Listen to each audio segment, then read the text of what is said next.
Hello, now let's look when to use the past simple versus the past continuous. Now, the simple past or past simple is formed by taking a bare infinitive or an infinitive without to and adding ed to the end. However, there are many irregular verbs and some regular verbs also have spelling changes before adding the ed to them. So I listen, I listened, we add the ed. I complete, I remove the silent e before adding the ed, I completed. And an irregular verb such as teach becomes taught. Now we use the past simple for finished actions. I booked my flights yesterday. For actions in a certain moment, at a certain time in the past. I spoke to him an hour ago. Or when we're referring to a specific action or event.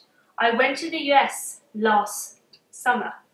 We can also use it for a series of events. First, I did this, then I did that. Now, when do we use the past continuous or past progressive? Well, first of all, how is it formed?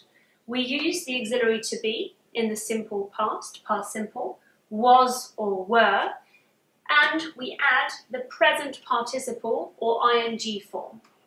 I was listening, you were swimming. So please watch the video on the spelling of the present participle or ing form. We use this tense when we want to focus on the length of the action, when this action is happening in the middle of something else, when it also takes place at a particular moment in time in the past. So here are a few examples containing the signal words when or while. I was reading when you rang. They were sleeping when we were driving. Now be careful here because depending on the tense you choose, whether past simple or past continuous, these two options mean two very different things. When I arrived, you were preparing lunch.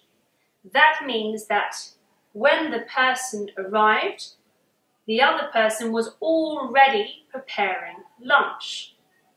The second option, however, means that the arrival prompts the other action.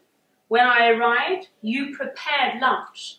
So you started preparing lunch only when I had arrived. So be careful there, get some practice, and thanks for watching.